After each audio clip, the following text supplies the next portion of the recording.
ఆస్తి కోసం కన్న తల్లిని కడ తీర్చిన కన్న కూతురు. జనగామ జిల్లా పాలకుర్తి మండలంలో ఘటన.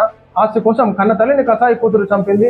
అరే, ఇప్పుడు ఏది ఏమున్నా సరే కానీ ఈనాడు జనరేషన్లో ఎట్లా జరుగుతుంది, ఆస్తి కోసము క్షణికావేశంలో చంపడం జరుగుతుంది. చాలా భయంకరమైనటువంటి మర్డర్లు మనం చూస్తున్నాం ఈనాడు జనరేషన్లో.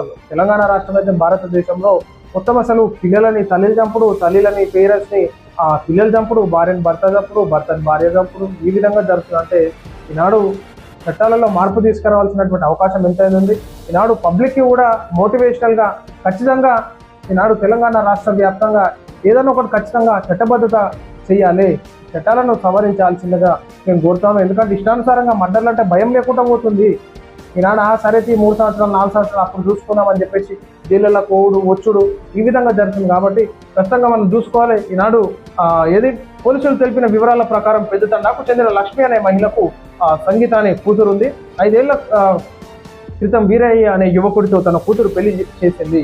వివాహ సమయంలో కట్నం కింద లక్ష్మి తన ఎకరం భూమిలో 20 గుంటలు అమ్మి ఆ డబ్బుతో 9 తులాల బంగారం చేయించి కూతురికి కట్నం కింద అప్పచెప్పింది.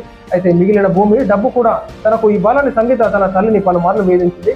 భూమి ఇవ్వనని లక్ష్మి నిరాకరించడంతో సంగీత తన భర్తతో కలిసి తల్లిని చంపేందుకు ప్లాన్ వేసింది. లక్ష్మి నిద్రిస్తున్న సమయంలో భర్తతో కలిసి ఆమె గొంతు నులిమి చంపింది.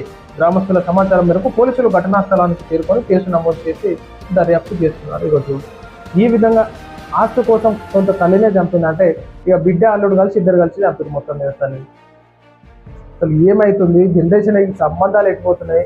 అమ్మ ప్రేమను ఈనాడు కన్న తల్లి కట్లో పెట్టి పెంచి పోషించి పెళ్లి చేసినటువంటి తల్లినే ఆ కన్న కూతురు చంపిందంటే చాలా బాధాకరమైనటువంటి సిచ్యువేషన్గా మనం భావిస్తున్నాం.